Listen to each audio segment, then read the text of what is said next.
या रब्बी लकल हम्दु कमा यंबग़ी लिजलाली वजहिका व अज़ीम सुल्तानिक, अम्मा बाद।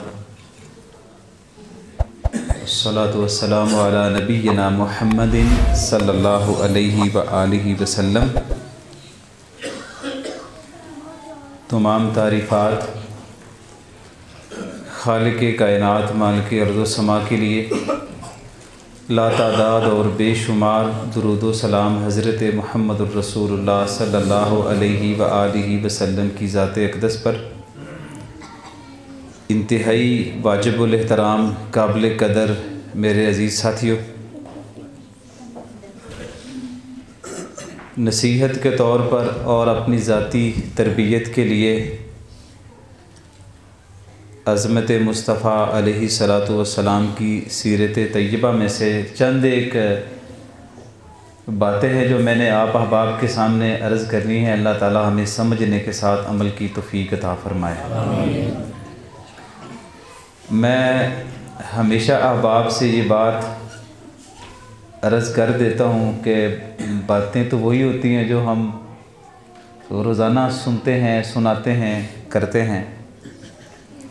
अब कोई नया दीन तो हम बना के ला नहीं सकते और ना उसकी शरीयत में कोई इजाज़त है। तो वो सिर्फ़ ये होता है कि बयान करने वाले का तरीक़ा और समझाने का कोई सलीका और हो सकता है कि शायद किसी तरीके से वो मुझसे पहले जितने अच्छे अंदाज़ में अरबी हदीसें पढ़ के ये हमारा फ़ुक़दान हो गया है। मैं सच्ची बात आपको बताऊं, मैं भी उन लोगों में शामिल हूं कि हम अरबी इबारतें पढ़ने में तसाहुल का शिकार हो गए। सबसे ज़्यादा अरबी इबारतें हम पढ़ा करते थे, अब सबसे ज़्यादा हम ही इस चीज़ में। तो मुझे बड़ी खुशी हुई, शेख ने अहादीस को पढ़ा, तर्जमा किया। असल यही दाई का एक काम है और यही तरीक़ा है और यही पुरअसर तरीक़ा है और हमारे पास यही चीज़ें हैं। तो अल्लाह इस्तकामत दे ऐसे उलमा को जो अरबी इबारत पे अबूर रखते हैं और पढ़ते हैं, उसका तर्जमा करते हैं और देखिएगा इसके असरात भी बड़े अच्छे हैं। तो शायद मैं इतनी ज़्यादा अरबी इबारतें तो ना पढ़ सकूं, लेकिन मैं नबी अलैहिस्सलातु वस्सलाम की अज़मत के हवाले से चंद एक पहलू आपके सामने बयान करता हूँ। वो जो घड़ी सामने है ना, उस पर जो टाइम हुआ उस हिसाब से मैंने आपसे 40 मिनट बात करनी है इंशाअल्लाह।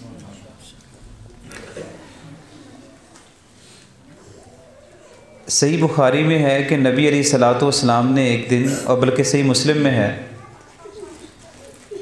आपने नमाज से सलाम फेरा। सलाम फेरने के बाद आपने फरमाया कि अय्युहन्नासु इन्नी इमामुकुम, ए लोगो मैं तुम्हारा इमाम हूँ, तुम्हारा रहबर हूँ, तुम्हारा रहनुमा हूँ, नमाज के अंदर भी और बाकी भी सारे अमूर में। ना मुझसे पहले रुकू कर सकते हो और ना ही तुम मुझसे पहले सजदे में जा सकते हो। असल बात इससे अगले जुमले पर है जो मैं आपको बयान करना चाहता हूँ। अज़मत की जो बात है ना, ज़रा इसको ठंडे दिल से सोच के सुन लीजिएगा। आपने फरमाया अल्लाह ताला ने मुझे इस अज़मत से नवाजा हुआ है कि जिस तरह मैं अपने सामने देखता हूँ, जिस तरह मैं अपने सामने देखता हूँ, अल्लाह ने मोजज़ाती तौर पर मुझे ये भी ताकत अता फरमाई है कि मैं अपने पीछे भी उसी तरह देखता हूँ। आप दुनिया के अंदर जितनी मर्जी कोशिश कर लें, आप ये अज़मत सिर्फ नबी अलैहिस्सलातु वस्सलाम के पास। दुनिया में कोई और ऐसा इंसान नहीं आपको मिलेगा कि जो एक ही टाइम के अंदर सामने देखता हो और एक ही टाइम के अंदर वो पीछे भी देख सकता हो। ये अज़मत अल्लाह ताला ने सिर्फ नबी अलैहिस्सलातु वस्सलाम को दी।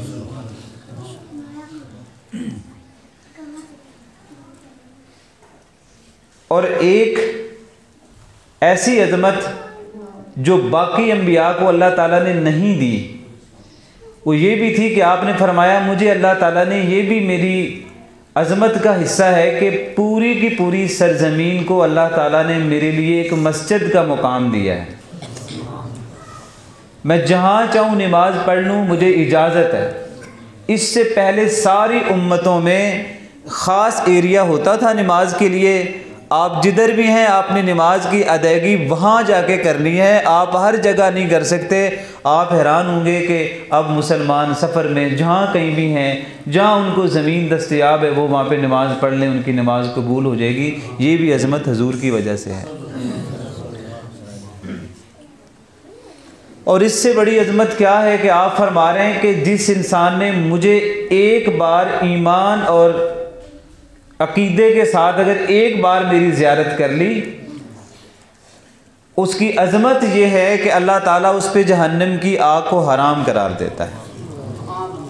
यही काफ़ी था हमारे लिए। लेकिन आप अलैहिस्सलाम ने फरमाया जिसने मुझे देखा, यानी सहाबी हुआ, और जिसने मुझे देखने वाले को भी अगर ईमान की हालत में देख लिया तो ये अज़मत उससे भी बड़ी होगी कि अल्लाह ताला उस पर भी जहन्नम की आग हराम कर दे।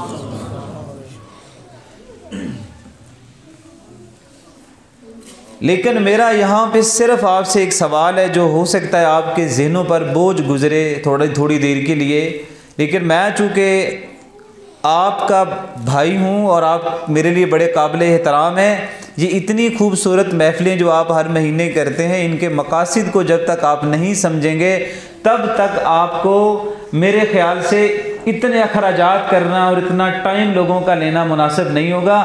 इसके मकासद को भी समझें कि आप अगर अज़मत मुस्तफ़ा अलैहिस्सलाम को बयान करवाते हैं या करते हैं तो इसके पीछे क्या तुम्हारे मकासद हैं, क्या तुम हासिल करना चाहते हो। जब तक हमारी नौजवान नस्ल को, हमारी बहनों को, हमारी बेटियों को, हमारे बुज़ुर्गों को यही इदराक नहीं होता कि हम ये करवा क्यों रहे हैं, बग़ैर मकसद के आप जितना भी बड़ा काम करेंगे अल्लाह ताला के यहाँ वो मकबूल नहीं हो सकता जब तक उसमें मकसद ना हो। आप ये हदीस और रिवायत सुन के हैरान हो जाएंगे कि सैयदा आयशा रज़ी अल्लाह ताला अन्हा ने एक आदमी के बारे में, इब्ने जुदान के बारे में पूछा कि हुज़ूर उसने बड़े नेक काम किए हैं, उसने बड़े नेक काम किए हैं, वो गरीबों की बड़ी मदद करता था, बेवा औरतों के साथ वो तामुन करता था और पता नहीं अरब के कितने लोगों को वो खाना खिलाता था, कितने लोगों का वो बोझ बर्दाश्त करता था। और उसने इतने काम किए रिफाई काम, तो आयशा रज़ी अल्लाह ताला अन्हा खुद बयान करती कि मैंने हजूर नबी अलैहिस्सलाम से पूछ लिया कि क़यामत वाले दिन इन सारी नेकियों का जो उसने ज़माने में की हैं इसका बदला उसको मिलेगा। तो नबी अलैहिस्सलाम की इस रिवायत को ज़रा गौर से सुनिएगा। आपने फरमाया कि आयशा बात यह है कि उसने बहुत अच्छे काम किए, बड़ी नेकियां उसने यहाँ कमाई होंगी, लेकिन उसको इसका कोई अजर आखिरत में नहीं मिलेगा। उसकी वजह भी आपने बयान फरमाई। आपने फरमाया उसने अपनी ज़िंदगी में एक बार भी ये नहीं कहा कि ऐ मेरे अल्लाह क़यामत वाले दिन मुझे माफ़ कर देना। उसने एक दिन भी ये नहीं कहा। उसका चूंकि मकसद हयात ही वाज़े नहीं था, तो जिसका मकसद हयात ही वाज़े नहीं है वो जितना भी बड़ा काम करेगा अल्लाह के यहाँ मकबूल तभी होगा जब उसके मकासद को बिल्कुल वो वाज़े कर ले। हो सकता है मैंने इस मस्जिद में ये बात बयान की हो, क्योंकि मैं अक्सर इसको बयान करता हूँ। जैसे शेख ने कहा कि नबी अलैहिस्सलाम कभी कभी नमाज के बाद वो ख्वाब बयान करते थे, तो आज ऐसा दिन आया कि जब आप अलैहिस्सलाम ने अपना चेहरा अनवर जब सहाबाए कराम की तरफ किया ना, आपने फरमाया तुम करीब आओ, मैं तुम्हें एक आज वाक़या सुनाता हूँ। तो नबी अलैहिस्सलाम ने फरमाया कि बनी इसराइल में एक आदमी था, यसूकु बकरा, वो अपने बैल को लेके जा रहा था, उसे पता नहीं अचानक ही क्या सूझी कि इज़ रकिबा अलैहि, कि वो उसके ऊपर सवार हो गया। तो जब सवार हो गया तो उस बैल ने उससे बात की और उसने कहा कि लम नुखलक लिहाजा, अल्लाह ताला ने मुझे इस मकसद के लिए पैदा नहीं किया, इन्नमा खुलिकना लिलहर्स, मुझे अल्लाह ताला ने खेती बाड़ी के लिए पैदा किया है। सवारी ऊँट पे कर लो, खच्चर पे कर लो, घोड़े पे कर लो, और सवारी के जानवर हैं उन पे सवारी करो, मैं तो इस मकसद के लिए पैदा नहीं हुआ था। जब ये बात नबी अलैहिस्सलाम ने बयान फरमाई तो सहाबाए कराम सारे के सारे कह रहे थे सुबहान अल्लाह, एक बैल ने क्या एक आदमी से इंसानों की तरह हम कलाम हुए? तो नबी अलैहिस्सलाम ने फरमाया, मैं मोहम्मद सल्लल्लाहु अलैहि वसल्लम इस बात पर ईमान लाता हूँ कि उस बैल ने उस इंसान से बात की, और अबू बकर उमर रजी अल्लाह अन्हुमा वो भी इस बात पर ईमान लाते हैं कि उस बैल ने इस आदमी से गुफ्तगू की। ये बात तो इतनी है, लेकिन इस बात को थोड़ा सा ऐसे अगर समझ लिया जाए कि जिंदगी में एक जानवर जिसको आप बांध कर चारा डालते हैं और खोल कर ले जाते हैं तो अपनी मर्जी का काम उससे लेते हैं, जिसको आप हैवान कहते हैं, उस हैवान को भी कम अज कम इस बात का इदराक है कि मेरी जिंदगी का बुनियादी मकसद क्या है, मुझे रब ने तख्लीक किसके लिए किया है। लेकिन दूसरी जानब जब हम देखते हैं कि अशरफुल मखलूकात जिसको अल्लाह ताला ने ढेर सारी नेमतों से नवाज दिया है, जिसके अंदर अल्लाह ने तौरात को नाजिल किया है, ज़बूर को नाजिल किया है, इंजील को नाजिल किया है, कुरान करीम को नाजिल किया है, 1 लाख से ज़ायद अंबिया अलैहिस्सलाम का सिलसिला कायम रखा है, और कुरान करीम जैसी अजीम किताब को नाजिल कर दिया है, और अल्लाह ने अपनी निशानियां जिसके लिए यहाँ पैदा की हैं, जमीन में भी और आसमान में भी, और आसमान के ऊपर भी और जमीन के नीचे भी, जिसके लिए इतने निजाम को अल्लाह ने कायम कर दिया है ना, वो अभी भी सोच रहा है कि मेरी जिंदगी का मकसद क्या है। इसकी जिंदगी का मकसद सबसे वाज़ेह होना चाहिए था, और जब जिंदगी के मकासद वाज़ेह हों फिर डर किसी बात का नहीं रहता। जब इंसान की जिंदगी का रास्ता बिल्कुल वाज़ेह हो फिर इंसान को परेशानियां नहीं रहती। परेशान तो वो रहता है जिसको जिंदगी के मकासद का इल्म ना हो और रास्ता जिसका वाज़ेह ना हो। हमें तो नबी अलैहिस्सलाम ने ये बड़ा वाज़ेह अल्फाज में बयान कर दिया था कि तरक्तुकुम अलल बैज़ा, मैं तुम्हें बिल्कुल रोशन रास्ते पे छोड़ के जा रहा हूं, और वो रोशन रास्ता इतना जबरदस्त है, लैलुहा कनहारिहा, जो जिस रास्ते पे मैं तुम्हें छोड़ के जा रहा हूं उसकी रात भी तुम्हारे दिन से ज्यादा रोशन है।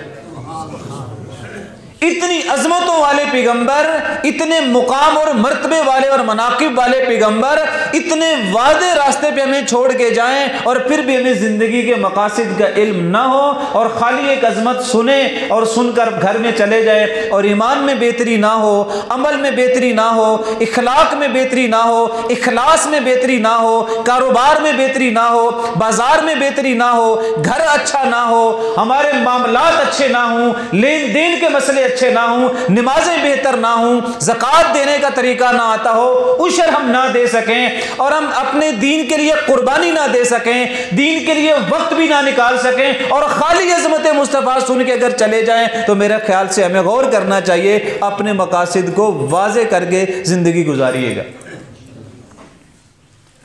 तो अज़मत तो आपकी ये भी है कि जो साथ ही सही बुखारी में ये जो मैं अभी बैल वाला किस्सा आपको सुनाया, बिल्कुल इसके साथ अगली जो रिवायत है वो भी बड़ी ज़बरदस्त है, और उसमें अज़मत मुस्तफ़ा का बड़ा वाज़ेह एक सबूत है, जिसमें नबी अलैहिस्सलाम मदीना तैयबा में चले गए, और अभी मदीने का नाम यसरबी था, अभी तक उसको तब्दील करके मदीना नहीं रखा, यसरबी रखा होता।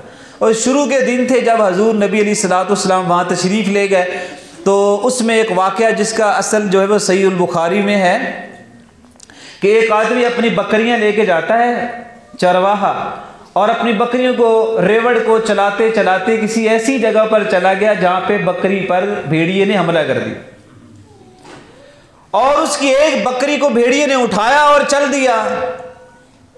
चरवाहे की जो जिम्मेदारियां हैं वो अपने रेवड़ की हिफाजत भी है, और उसने अब भेड़िए के पीछे भागना शुरू कर दिया। भेड़िया अपने एतबार से आप लोग जानते हैं, जिम्मेदार जट जो बैठे हुए हैं वो जानते हैं, भेड़िए की एक अपनी पावर, एक अपनी ताकत है, उसकी बॉडी में अल्लाह ताला ने बड़ी ताकत रखी है। बल्कि मैंने तो उसके बारे में यहाँ तक पढ़ा आपकी बायो में कि अगर वो ठीक तरीके से शेर को भी अगर टक्कर लगा दे तो शेर अपने कदमों पर खड़ा नहीं हो सकता। तो उसने गर्दन पे रखी बकरी और ले भागा, और उसने पीछे जाके बड़ी मुश्किल से अपनी बकरी को छीन लिया। तो उसने अपनी दुम को राउंड शेप में रख के ऊपर बैठ गया, और उसने कहा अला तत्तकिल्लाह अतनज़ु रिज़्क़न मिम्मा साक़हुल्लाहु इलैया, तुझे अल्लाह ताला से डर नहीं लगता, जो मेरे रब ने रिज़्क़ मेरी तरफ धकेल दिया था तूने छीन लिया है। ये बंदा बशर बड़ा परेशान हुआ। इसने कहा कि ये भेड़िया और अपनी दुम पर बैठ के युकल्लिमु कलामल इंसी, और ये मेरे साथ हम कलाम हो गया जैसे कोई इंसान किसी इंसान से हम कलाम होता है। अभी वो इसी हैरत के अंदर ही था तो भेड़िए ने अगली बात कर दी। उसने कहा तुझे बड़ा ताज्जुब हो रहा है कि मैं तुझसे बात कर रहा हूं, लेकिन मैं तुझे अला ताजबी, तुझे ताज्जुब होता है कि मैं तुझसे हम कलाम हो गया हूं, बल्कि अला उखबिरुका बि अजब मिन ज़ालिक, मैं तुझे इससे भी ज्यादा ताज्जुब की बात बताता हूं। आपको पता ही नहीं है, सारा दिन रेवड़ लेके यहां घूमते रहते हो चरवा, यहां अजीब तरीके से, तुम्हें इल्म ही नहीं है कि मुहम्मदुन फी यसरबा, कि मोहम्मद सल्लल्लाहु अलैहि वसल्लम वो यसरब में तशरीफ ला चुके हैं। युखबिरुन नास बिमा कद सबक, और उनके पास वो भी खबरें हैं जो साबिका उम्मतों की हैं, कभी उनको भी जाके मिला करो। जब उसने ये बात सुनी उसने रेवड़ लिया, भागा घर के अंदर उसने बंद किया, यसरब के शहर में गया, पूछता है यहाँ कोई मोहम्मद नामी कोई आया है सल्लल्लाहु अलैहि वसल्लम। लोगों ने कहा बिल्कुल, कोई ताज़े ताज़े हिजरत करके मक्का छोड़ के मदीने यसरब में आ गए।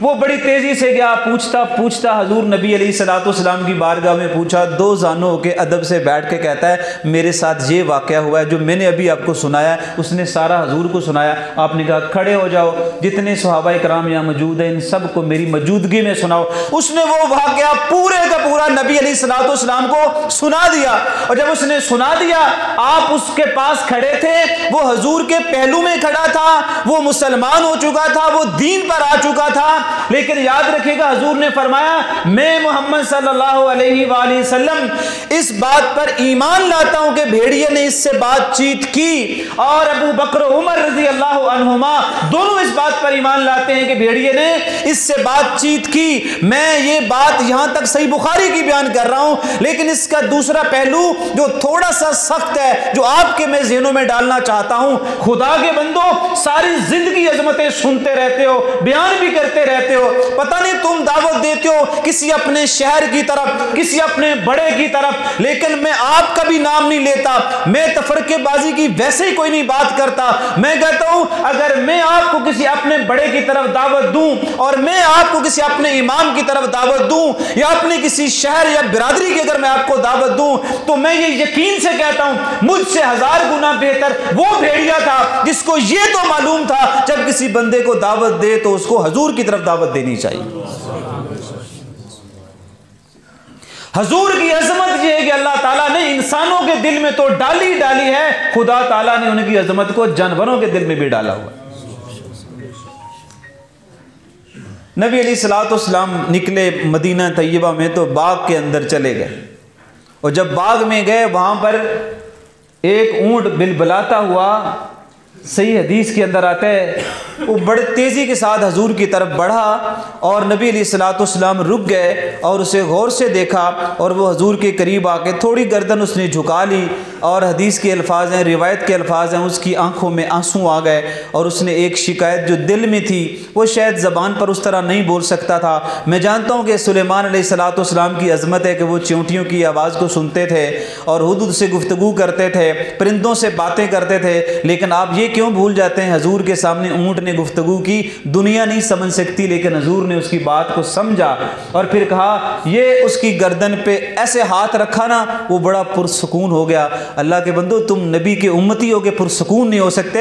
एक जानवर की गर्दन पर हजूर ने थोड़ी देर के लिए हाथ रख दिया शफकत का, वो पुरसकून हो गया।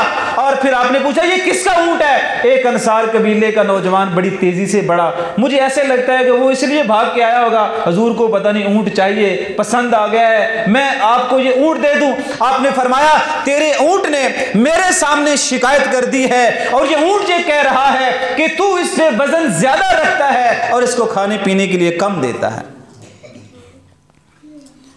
तो मैं इस हदीस को जब बयान करता हूं तो इसके बाद में ये वाज़ेह तौर पे भाइयों से कहता हूं, हजूर की अजमत देखिएगा। आप तो इंसान तो बड़ी अजमत की चीज है ना, आप तो जानवरों का भी बोझ हल्का करते थे कि आज के बाद इस पे इतना बोझ न लादना जो ये उठा नहीं सकता, और इसको खाने के लिए उतना देना जो इसकी हाजत पूरी कर दे। और नौजवान ने कहा मैं माजरत चाहता हूं, अहद करता हूं, आज के बाद ऐसा कुछ नहीं होगा।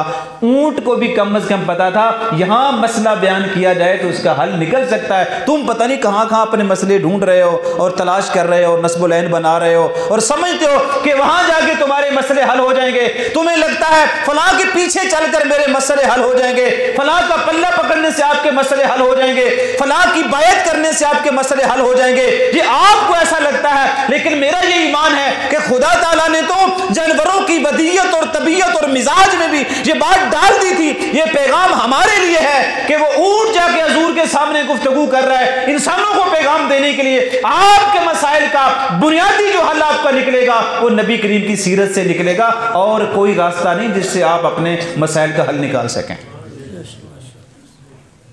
अजमत हजूर की है ही ये कि आप लोगों के बोझ को कम करते हैं, इंसानों के बोझ को उतारते हैं इंसानों पर। मैंने एक प्रोग्राम किया था पूरा, मैं कहता था जो मुर्शिद कामिल होता है ना वो कभी अपने लोगों पर बोझ नहीं डालता, मुर्शिद कामिल बोझ कम करता है। मुर्शिद कामिल अपने लोगों पर बोझ नहीं डालता, वो कम करता है। वो लोगों के गम के अंदर शरीक होता है, सुखों में भी शरीक होता है, दुखों में भी शरीक होता है। हज़रत जाबिर रज़ी अल्लाह ताला अन्हु कहते हैं कि मैं बैठा हुआ था, हुजूर ने मुझे थोड़ा परेशान देखा, जैसे बंदा कभी कभी परेशान होता है ना, तो मुझसे पूछ लिया क्या बात है आज तुम परेशान लगते हो। ये अजमत है नबी सल्लल्लाहु अलैहि वसल्लम की कि हर दर्जे के लोगों को आप अपनी आंखों के सामने रखते थे। ये आपको अपने घर जाके करना है, आपको जाके बाजार में करना है, उलमा को यहाँ बैठ के करना है और आपने इसी अजमत को उसी तरीके पर लेके चलना है जैसे हजूर की अजमत को बयान करने का मकसद ये था। तुम्हारी जिंदगी में वो चीजें आ जानी चाहिए जो हजूर की जिंदगी में मौजूद थी, वो जो नमूना थे। आपने कहा तुम थोड़े थोड़े दुखी लग रहे हो, परेशान से लग रहे हो, क्या बात है? ये आपकी आदत भी थी। मैं इससे पहले कि जाबिर का पूरा किस्सा सुनाऊं आपको, बीच में मैं एक और आपको किस्सा ऐड कर देता हूं। हज़रत अनस रज़ी अल्लाह ताला अन्हु फरमाते हैं रज़ी अल्लाह ताला अन्हु कि हजूर हमारे घर में तशरीफ़ लाया करते थे। मेरा एक छोटा भाई था उमैर, वो आके हजूर उसके सर पे ऐसे शफकत से कभी कभी हाथ फेरते थे, जैसे कभी आप लोग बच्चों से प्यार करते हैं। वो बड़ा खुश हो जाता था। और नबी सल्लल्लाहु अलैहि वसल्लम तशरीफ़ लाए तो आपने देखा वो अब उमैर परेशान है। तो आपने अनस से पूछा कि क्या बात है साहब, आज बहुत परेशान लग रहे हैं। तो हज़रत अनस रज़ी अल्लाह ताला अन्हु बयान फरमाते हैं मैंने हुजूर से अर्ज़ की, हुजूर इसने एक चिड़िया पाल रखी थी, वो छोटी सी चिड़िया इसने पाल रखी थी, आज वो मर गई और ये साहब गमज़दा। लाखों करोड़ों दुरूद सलाम नबी अलैहिस्सलातु वस्सलाम की ज़ात अक़दस पर। आप जाके उमैर के करीब होके जाके उससे, वैसे तो ये सवाल किया कि तेरी चिड़िया ने तेरे साथ क्या किया, ये तो वो अरबी के अल्फाज थे, मैं थोड़ा सा वजाहत में समझाने के अंदाज में कह रहा हूँ। हजूर दरअसल उसके करीब गए, वो बच्चा था और आप उसके बहुत करीब होके कहने लगे कि मतलब तेरी चिड़िया ने क्या किया। इसके दूसरे माने में मतलब ये बनता है कि हम भी तेरे गम के अंदर शामिल हैं। हजूर की अजमत यह है कि बच्चों से लेके बड़ों तक हर एक को आपने हर निगाह से देखा और जब किसी को फिक्रमंद देखा उसकी फिक्रमंदी का सवाल किया। तुमने कभी अपने माँ बाप की फिक्रमंदी का सवाल नहीं किया। तुमने कभी अपने वालिद से उठ के सुबह पूछा कि अब्बा जान आप हमेशा उठते थे तो बहुत खुश हुआ करते थे, आज क्या मसला है कि आज मैं तुम्हें परेशान देखता हूं? कभी बेटे ने पूछा? कभी आप भी अम्मा से पूछ के देखिएगा, अम्मा आप तो बहुत खुश होती थी जब मैं घर आता था, आज मैं घर आया हूं लेकिन आपके चेहरे पर उदासी किस बात की है? इस हवाले से मुझे बताएं ना, मैं आपका बेटा हूं, आपके गम का भी शरीक हूं, आपके सुख का भी शरीक हूं। ये चीजें हमने हजूर से सीखी। हज़रत जाबिर रज़ी अल्लाह ताला अन्हु फरमाते हैं हजूर आपको तो पता है मेरे वालिद जंग उहद में शहीद हो गए थे, मेरी 9 बहनें हैं और कभी कभी अब्बा की याद आती है और दिल कभी उदास हो जाता है। तो नबी सल्लल्लाहु अलैहि वसल्लम ने हौसला कैसे दिया? कमाल का हौसला दिया आपने। अज़मत ये है, आपने फरमाया तुझे पता नहीं है, मैं तुझे बात बताऊं, अल्लाह ताला ने जन्नत में तेरे वालिद से मुलाकात की और तेरे वालिद से हम कलाम हुआ और तेरे वालिद से पूछा कि तुम क्या चाहते हो। तेरे वालिद ने यह कहा कि या अल्लाह मैं तेरी इबादत का हक उस तरह से अदा नहीं कर पाया जिस तरीके पर मुझे तेरी इबादत का हक अदा करना चाहिए था, अगर हो सके तो मुझे दोबारा भेज दे ताकि फिर से शहीद होकर तेरी जन्नत में आ जाऊं। लेकिन अब यह मामला चूंकि खत्म हो चुका है, लेकिन मेरे रब ने तेरे बाप से हम कलाम होकर बात की। जाबिर खुश हो गए। ये सिर्फ किस्सा नहीं है, ये पैगाम है कि आप गमज़दा वालिदैन से, अपने कभी किसी बड़े भाई से, कभी अपने छोटे भाई से उसके चेहरे के तासुरात को पढ़ के कभी एक दिन तो उसको पूछिएगा ना कि आज क्या मसला है।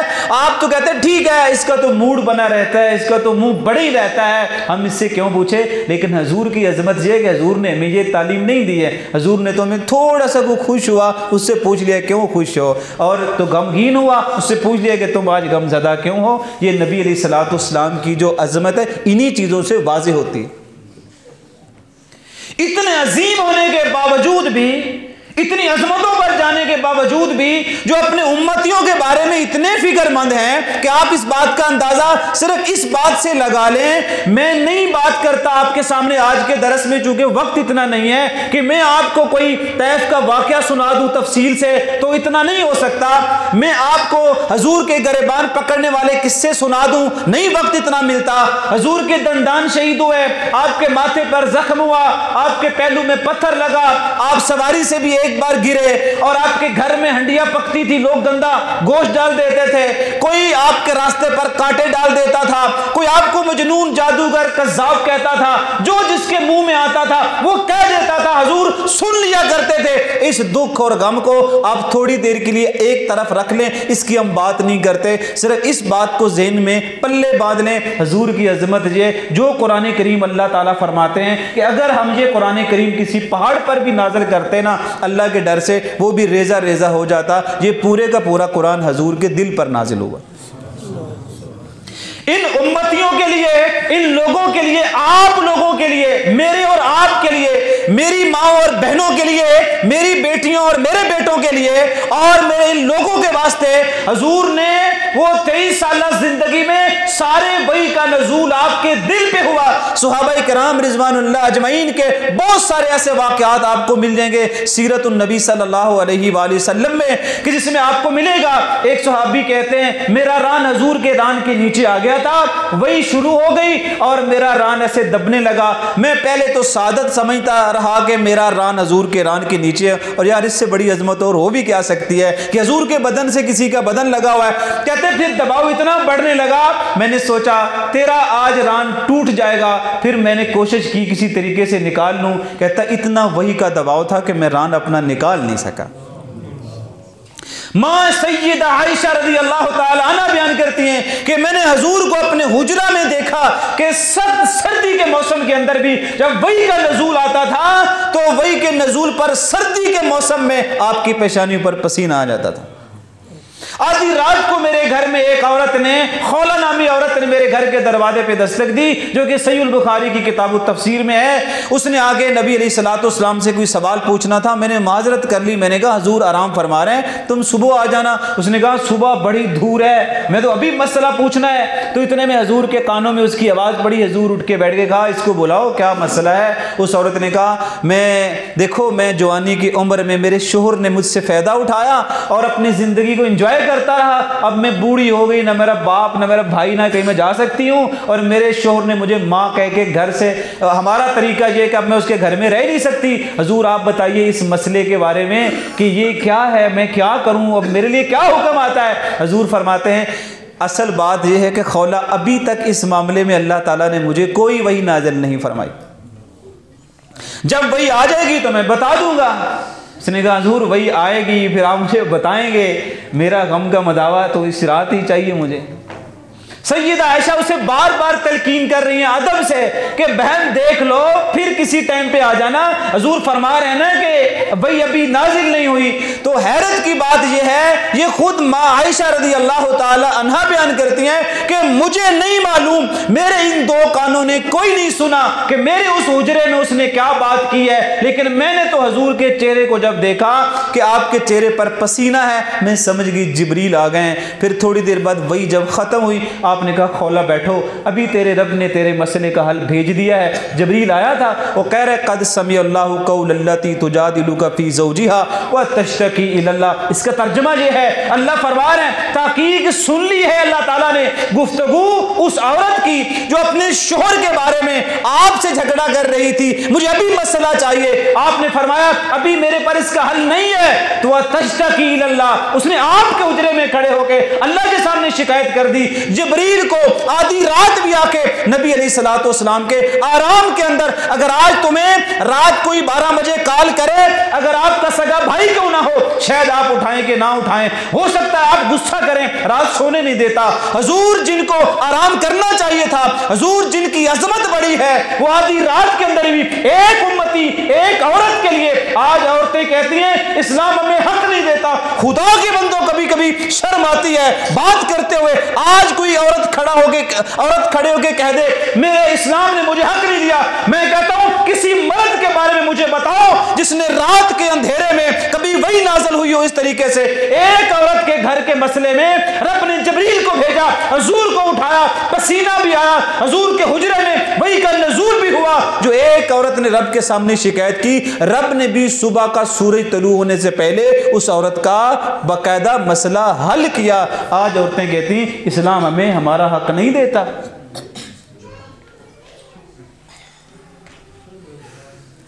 नबी अलैहिस्सलाम की मैं बात कर रहा हूं कि सिर्फ वही के नाज़िल होने का जो बोझ जिंदगी में बर्दाश्त किया ना, आप उसका भी कभी तवाज़ुन कर लेना, आपको पता चल जाएगा। हज़रत अब्बास फरमाते हैं जब वही नाज़िल होती थी आपके लब कप कपाते थे। सहाबा-ए-किराम कहते हैं हमने ऊंटनी पर सवार देखा, आपको पसीना आ गया, आपकी सवारी को पसीना आ गया, हम तो हैरान हो गए। हमने कहा ऊंटनी अभी गिरी कि अभी गिरने वाली है, लेकिन वही जब खत्म हो गई हमने अदबन अर्ज कर लिया हुजूर आज क्या बात थी, आपको तो पसीना आ ही आया, आज तो ऊंटनी की टांगें कांप रही है और आप ऊंटनी को इतना पसीना आ गया। आपने फरमाया दरअसल जब अल्लाह ताला ने ये सूरत नाजिल की, आसमान फरिश्तों से भर गया था, इतनी अजमत के साथ आज वही का नज़ूल हुआ। हजूर ने ये 23 साल पूरे इस मसले को बर्दाश्त किया। आपको सफर में वही आ जाती थी, घर के अंदर आ जाती थी, जंग के मौके पर आ जाती थी, सफर के दौरान सवारी पे आ जाती थी। हर मौके पर एक मर्तबा भी ऐसा नहीं हुआ कि हजूर के पास वही आई हो और आपने माजरत कर ली हो कि नहीं मैं अभी फारिग नहीं हूं, अभी वही बाद में लेकर आना। इन उम्मतियों के लिए ये 30 पारे नाजिल हुए, 6000 से ज्यादा आयात नाजिल हुई, इसके नाजिल हुए, इसके अंदर अहकामात नाजिल हुए, जिहाद के, ज़कात के, नमाज के, विरासत के, औरतों के, मर्दों के सारे मसाइल को अल्लाह ताला ने कुरान में समेट कर नबी करीम के दिल पर नाजिल कर दिया। हजूर के बारे में सही बुखारी में आता है, हजूर फिर भी जिब्रील से कहते थे जिब्रील मेरा दिल चाहता है तुम रोज आया करो। और जिब्रील ने जाके अल्लाह ताला से ये बात भी कर दी और अल्लाह से अर्ज़ किया मोहम्मद सल्लल्लाहु अलैहि वसल्लम ये कह रहे थे कि मैं आपके पास रोज़ाना आ जाया करूं, इतने बोझ बर्दाश्त करने वो फिर अगर रोज़ाना आ जाया करें। तो अल्लाह ताला ने सूरत मरियम के अंदर आयात नाजिल की हैं और वो आयात जिब्रील अमीन फिर लेकर वापस आए। कहा अल्लाह ताला फरमा रहे हैं जिब्रील जाके बता दो हम अल्लाह के हुक्म के सिवा नीचे नहीं आ सकते, आपकी मर्जी से नहीं आएंगे, अल्लाह की मर्जी होगी फिर ज़मीन पर आएंगे। इतना बोझ बर्दाश्त करने के बावजूद अब दूसरा पहलू देखिएगा अजमतों का, मेहरबानियों का, शफकत का, रहमत का, और बात को हम इख्तिताम की तरफ लेके जाएं। दूसरा पहलू यह है कि हजूर खुद सारे बोझ बर्दाश्त कर रहे हैं लेकिन किसी उम्मती पर थोड़ी देर के लिए भी कोई बोझ बर्दाश्त नहीं करते। सही बुखारी में आता है नबी अलैहिस्सलाम ने नमाज पढ़ाई, बहुत ही मुख्तसर पढ़ा दी, जबकि आपकी नमाज थोड़ी तवील होती थी, लंबी नमाज होती थी, आपने आज नमाज मुख्तसर पढ़ा दी। और इमाम बुखारी ने यह हदीस कोई 1 दर्जन जगह पर बयान किया इस रवायत को और उससे मसाइल का इस्तेमाल किया। हज़रत उसमें है कि हजूर ने सलाम फेरा तो किसी सहाबी ने अर्ज़ कर लिया, जब भी कोई काम ऐसा होता था जो हजूर आम तौर पर नहीं करते थे, सहाबाए कराम अदबन अर्ज़ कर लेते थे हजूर आज आपने ये किया, पहले आप ऐसा नहीं करते थे। एक सहाबी ने हिम्मत की, अदब से अर्ज़ किया हजूर आज आपने नमाज बहुत मुख्तसर पढ़ा दी। हालांकि उसी मस्जिद में सहाबाए कराम भी थे, उसी में नबी करीम नमाज पढ़ा रहे थे, आपने जो जवाब दिया वो आपको हैरान कर देगा। आपने फरमाया मेरे साथियों, आज मेरा इरादा यह था कि मैं नमाज को तवील कर दूं। हुजूर खुद बयान कर रहे हैं, मेरा इरादा था कि मैं नमाज को, यार हुजूर ने इरादा किया है, ये कोई आम इरादा थोड़ी ही है। आपने फरमाया मेरा इरादा था कि मैं आज नमाज को लंबा पढ़ा दूं आपको, लेकिन वो औरतों वाले जगह से जहां औरतें नमाज पढ़ती है ना, वहां से मुझे एक बच्चे के रोने की आवाज़ आई। मैंने सोचा मैं नमाज लंबी कर दूं, उसकी माँ को बच्चे के रोने की वजह से तकलीफ होगी, मैंने नमाज मुख्तसर कर दी। सारी जिंदगी वही का बोझ उठा के, सारी जिंदगी पत्थर खा गए और सिर्फ 8 सालों में 87 जंगें लड़ी, जिसमें 27 में बनफ्स नफीस शामिल हो गए। छोटे से हुजरे में जिंदगी बसर कर दी, लेकिन उम्मती पर इतना भी बोझ बर्दाश्त नहीं किया हमारी नमाज लंबी हो जाए, बेटा बेटी रो रही हो और उसकी अम्मा को तकलीफ हो जाए। हुजूर को यह बर्दाश्त नहीं है। आप फरमाते मेरा दिल चाहता है मैं हर नमाज के साथ मिसवाक को लाजिम करार दे दूं कि हर वुजू हर नमाज के साथ लोग मिसवाक करें, पर मैं ये नहीं करता सिर्फ इसलिए कि मेरी उम्मतियों पर मुशक्कत पड़ेगी। आप फरमाते आधी रात को आपने इशा की नमाज मस्जिद नबवी में आके पढ़ा दी। सहाबा कराम हैरान थे, आज हुजूर निसफुल लैल, सारी रात हम इंतजार करते रहे और हुजूर कितने ताबेदार लोग थे कि बैठे रहे और घुटनों पे सर रखते थे, कभी सर झुक जाते थे, कभी उठा लेते थे, फिर हुजूर आ गए, नमाज पढ़ाई। फिर आपने, इससे मैं कभी कभी कहता हूँ कि वाज़ व नसीहत के लिए जो उलमा प्रोग्राम करते हैं ना इशा के बाद, और थोड़ा लंबा टाइम भी कर लेते हैं, हरज नहीं है। हुजूर ने भी आधी रात को अपने लोगों को नसीहत की है और कहा मेरा दिल चाहता है कि मेरी उम्मत इस टाइम पे नमाज पढ़े, आधी रात को इशा की नमाज पढ़े, लेकिन पता मैं इसलिए क्यों नहीं करना चाहता, सिर्फ इसलिए कि मेरी उम्मतियों पर मुशक्कत बन जाएगी। मैं चाहता हूं कि शफ़क़ गायब हो जाए और नमाज इशा पढ़ के लोग सो जाएं, मैं इनको आधी रात का कोई नहीं कहता। जिंदगी में आपने बहुत लोगों का प्यार देखा होगा, बहुत लोगों का एहतराम देखा होगा। मैं अदब से कहता हूं कि मुआज़ बिन जबल रज़ी अल्लाह ताला अन्हु 18 साल के थे जब वो मुसलमान हुए। मुआज़ बिन जबल का नाम तो सुना है। 18 साल के थे जब मुसलमान हुए, 38 साल के थे जब इस दुनिया से चले गए।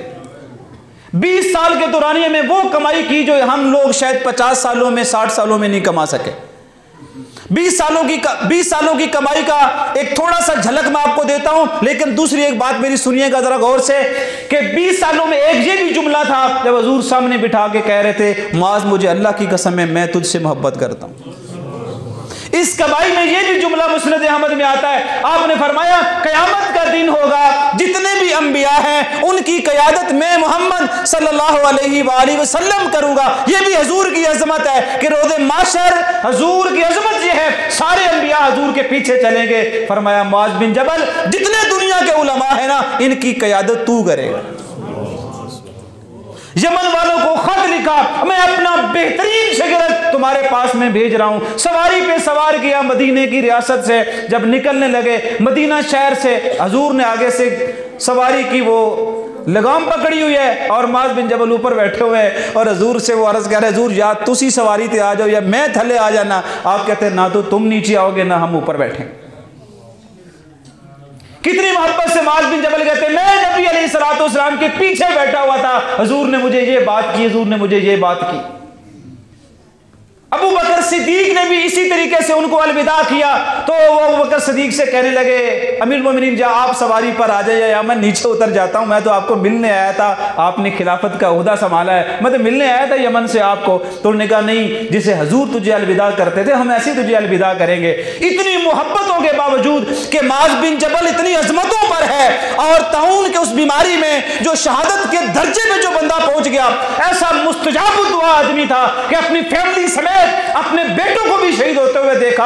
और दुनिया का अजीम तरीन आदमी जिसको मुसअब बिन उमैर ने मदीने में मुसलमान किया था, इतनी 20 साल जिंदगी में बड़ा कुछ कमा लिया। मुस्नद अहमद में आता है हुजूर फरमाया करते थे अगर कोई बंदा मेरी उम्मत में से हलाल के बारे में हराम के बारे में अगर मसाइल सबसे ज्यादा कोई जानता है तो मुआज़ बिन जबल जानता है। अगर आपको दिल चाहे कि कुछ चीज सीखना चाहते हो, हुजूर फरमाते हैं मेरी मौजूदगी में मुआज़ बिन जबल से सीख लिया करो, ये इस काबिल इंसान है। लेकिन आपको एक बात बताऊं, एक दिन मुआज़ बिन जबल ने नमाज पढ़ा दी और थोड़ी लंबी किरात कर दी। एक देहाती बेचारा थका हुआ वो नमाज को तकमील करके हुजूर की बारगाह में हाजिर हो गया। और मुस्नद सुनन अबी दाऊद में ये रिवायत है, वो आके हाजिर हुआ, हुजूर से उसने अर्ज कर दी हुजूर सारा दिन फसलों में काम करते हैं, थक हार के हम फिर मस्जिद का रुख इख्तियार करते हैं। और ये आपके इमाम साहब हैं मुआज़ बिन जबल, इतनी लंबी किरात कर देते हैं, हमसे वो इतनी लंबी नमाज पढ़ी नहीं जाती हजूर, हम थक जाते हैं।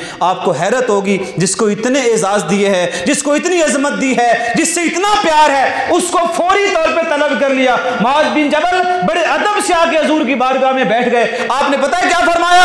मैं उलमा की मौजूदगी में ये बात कर रहा हूँ। आपने फरमाया अफत्तानुन अफत्तानुन अफत्तानुन, 3 मरतबा कह दिया, और गुस्से के आसार हजूर के चेहरे पे नुमाया थे कि मुआज़, तुम मेरे उम्मतियों को, मेरे इन लोगों को आजमाइश में, इम्तिहान में डालना चाहते हो, तुम्हें ये छोटी सूरतें पढ़नी चाहिए ताकि लोगों को तकलीफ ना हो। हजूर जिससे इतनी मोहब्बत करते थे ना, उसको भी उम्मत पर मुशक्कत नहीं डालने दी। सैकड़ों पत्थर खा के, सर जख्मी करके, मोरे नबूवत जख्मी करके, तैफ के मौके पर बैठने वाले ने अहले तैफ के लिए कहा था, या अल्लाह इनको हिदायत दे दे, ये मुझे जानते नहीं है। लेकिन हजूर ने कभी बद्दुआ इस तरीके से नहीं की, लेकिन आपने ये बद्दुआ ज़रूर की, या अल्लाह जो मेरे उम्मतियों पर मुशक्कत डाले, तू उस पर मुशक्कत डाल। इतनी अजमतों वाले पैगंबर हैं कि तुम्हारे लिए सारे दर्द बर्दाश्त करते हैं, अल्लाह की शुक्रगुजारी में उनके पांव सूज जाते हैं। सैयदा आयशा रज़ी अल्लाह ताला, मैंने ऐसे हाथ एक दिन मैंने फेर लिया और मैं हैरान हो गई, हजूर मुसल्ले पर हैं, तवर्रमत कदमाहु, आपके दोनों कदम सूज गए हुए हैं। और मैंने अगली सुबह आपसे अर्ज कर लिया, हजूर आप पर तो कोई गुनाह भी नहीं है, इतना लंबा क़याम करते हैं, दोनों कदम सूज गए। कहते आयशा तेरा दिल नहीं चाहता कि मैं अल्लाह का शुक्रगुजार बंदा बनूं? हजूर की अजमत का बुनियादी मकसद यह कि तुम्हारी जिंदगी में वो तब्दीली आनी चाहिए जो हजूर चाहते थे, तुम्हारे रवैयों में वो तब्दीली आनी चाहिए जो हजूर नबी अलैहिस्सलाम ने अपने लोगों को तरबिया की है, तज़किया किया है, उनकी रूहानी तरबियत की है, उनके अदब और इखलाक में बेहतरी लाई है। अली कर्रमल्लाहु वजहू का एक जुमला है जो मुझे याद आता है, कहते हम जब मदीने में थे, बड़े अरसे के बाद हम जब मक्के गए, अमीर हमजा रजी अल्लाह ताला जो शहीद हो गए थे, उनकी एक बेटी वहाँ मक्का में रहती थी। कहते मैं हैरान हो गया था कि वो बेटी के बारे में हर एक चाह रहा था कि ये बेटी मुझे मिल जाए, मैं इसकी परवरिश कर लूँ, ये बेटी मुझे दे दें, मैं इसकी परवरिश कर लूँ। कहते मैं हैरान था, ये वो लोग हैं जो जिंदा बेटियाँ दरगोर करते थे, आज किसी की बेटी को पालना कितना फ़ख्र समझते हैं। इतनी तब्दीली हजूर ने उनकी तबीयत में ला के खड़ी की। जैसे सहाबा इकराम ने हजूर की अजमत को कबूल किया और दिल में इतना कबूल कर लिया कि आप जाफर रजी अल्लाह, जाफर तैयार का ये जुमला आपको जिंदगी में नहीं भूलना चाहिए। जब वो हबशा की हिजरत पे निकल गए थे और बादशाह के दरबार में बिल्कुल सामने से दाखिल हुए, आप अंदाजा करें यूं बादशाह बैठा हुआ है, असमा नजाशी, इधर भी उसके चाहने वाले, इधर भी चाहने वाले, पीछे फौज के दस्ते, फ्रंट पे जगह खाली, इधर सफीर बैठे हुए हैं, मक्के से आए हुए हैं जो चुगलियां उठा रहे हैं मुसलमानों की, और सामने से ये 80 लोग सफेद कपड़े और सफर से आए हुए सामने आके खड़े हुए। तो बादशाह ने इनसे पूछा, तुम्हें बादशाह के दरबार में आने का कोई तरीका नहीं आता? तो उन्होंने समझा पता नहीं हमने क्या गलती कर दी है। कान तो भरे थे उन्होंने जो साथ बैठे हुए थे कि देखो आपकी अजमत को कबूल ही नहीं करते, ये आपको झुका ही नहीं है। तो उन्होंने कहा तुम जब अपने बादशाह के पास जाते हो तो कोई झुकता नहीं तुम में से। इस जुमले पर गौर कीजिए, अभी मैं बोल रहा हूं। तो जाफर रजी अल्लाह तआला ने कहा था, या मालिको ए बादशाह, इन्न कौमन जाहिलियतन, हम तो वो कौम थे, हमसे बड़ा जहली कोई नहीं था, हमसे पूछ रहे हो कि हमें झुकना नहीं आता? हम तो अपने हाथों से पत्थर बना के उनको झुक जाते थे, हम तो 300 से ज्यादा बुतों के सामने झुकने वाले लोग थे, हम तो दरख्तों को क्या, सूरज को क्या, चांद को क्या, सितारों को क्या, सियारों को क्या, हमने तो हर चीज को सजदे किए, हमें तो झुकना आता है। बस फिर पता है क्या हुआ, हमारे बीच में हजूर आ गए, उन्होंने आके कहा मखलूक के सामने कोई नहीं झुकता, अल्लाह के सामने झुकते हैं। फिर उसके बाद बादशाह, हम किसी के सामने कोई नहीं झुकते। अब हमारी तरबियत हो गई है, अब हम बहादुर हो गए, अब हम कोई नहीं डरते, तू हमें यहां से निकाल देगा, इससे क्या फर्क पड़ेगा, रब की जमीन वसी है। लेकिन उसने कहा नहीं नहीं, तुम जाते किधर हो, मुझे बताओ, तुम्हारे नबी ने मेरे पास ही तुम्हें क्यों भेजा है? कितनी प्यारी बात की है जाफर ने, कहा इसलिए भेजा है कि तुम हमारे बारे में कुछ नरमी करो। यार हजूर को उधर फिक्र है कि मैं वहां साथियों को भेजूं जहां इनके साथ नरमी हो जाए, जहां इनके साथ कोई शफकत कर ले। ना हजूर कभी उनसे मिले, ना कभी हुजूर ने उनसे मुलाकात की, लेकिन फिर भी ज़हन में ये था। और जाफर तैयार खुद ये कह रहे हैं, हमें हुजूर ने यह इसलिए भेजा कि तू हम पे जरा नरमी करेगा। उसने कहा अगर उसने ये कहा तो कोई वजह होगी। फिर मुकालमा हुआ, फिर नरमी यहां तक पहुंच गई कि उसने वो जो काफिर मुशरिकीन मक्का आए थे उनसे कहा तुहाडे कोल सोने का पहाड़ है? तो हैरान हो गया, उन्होंने कहा साढ़े को पहाड़ तो नहीं है हमारे पास। तो फिर उस बादशाह ने कहा अगर तुम्हारे पास होता, काश तुम्हारी भी कदर ऐसी हो जाए। कहा अगर तुम्हारे पास सोने का पहाड़ होता और तुम मुझे कहते कि नजाशी ये पहाड़ सोने का ले ले, इनमें से एक बंदा हमारे हवाले कर दे, मैं पहाड़ ठुकरा देता, ये तुम्हें ना देता। हुजूर की अजमत ये है कि जो हुजूर से जुड़ गया वो अजीम हो गया है।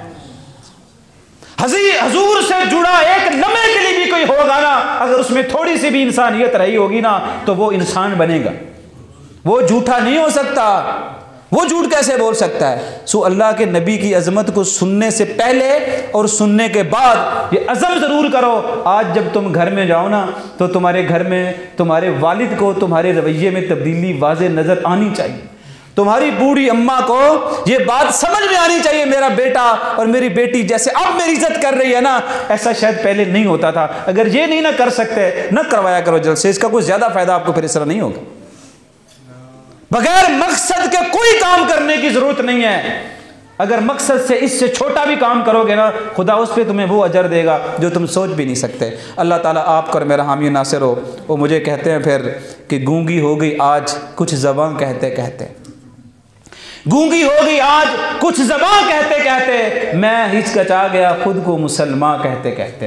ये बात नहीं कि मुझे रब पर यकीन नहीं, ये बात नहीं कि मुझे रब पर यकीन नहीं, और बस मैं डर गया खुद को साहिब ईमान कहते कहते। मुझे फुर्सत ना मिली एक नमाज की, मुझे फुर्सत ना मिली एक नमाज की। कई बार चुप हुआ मुअज्जिन आज़ां कहते कहते। कहते एक काफिर ने जो पूछा मुझसे ये महीना क्या है, एक काफिर ने जो पूछा मुझसे ये महीना क्या है, शर्म के मारे पानी हाथ से गिर गया रमज़ान कहते कहते। मेरी अलमारी में गर्द से अटी किताब का जो पूछा उसने, मेरी अलमारी में गर्द से अटी किताब का जो पूछा उसने, मैं गिर गया ज़मीन में कुरान कहते कहते। ये बात सुनकर उसने चुप साध ली इकबाल, ये बात सुनकर उसने चुप साध ली इकबाल। मुझे यूं लगा जैसे वो रुक गया मुझे हैवान कहते कहते। फिर एक हैवान की ज़िंदगी में और तेरी ज़िंदगी में क्या फ़र्क है? अल्लाह ताला आपको और मेरा हामी नासिर हो। जज़ाकुमुल्लाह खैर, बारकल्लाहु फ़ीकुम, अस्सलामु अलैकुम। या रब्बी लकल हम्दु कमा यंबग़ी लिजलाली वजहिका व अज़ीम सुल्तानिक, अम्मा बाद, वस्सलातु वस्सलामु अला नबिय्यिना मुहम्मदिन सल्लल्लाहु अलैहि व आलिहि वसल्लम। ए मेरे रहमान, हम सब की गुनाह कबीरा सगीरा माफ़ फरमा, नेक और सहल अमल करने की तौफ़ीक़ अता फरमा। जितने मेरे अहबाब यहाँ पे तशरीफ़ फरमा है या अल्लाह सब की नेक हाजात को पूरा फरमा।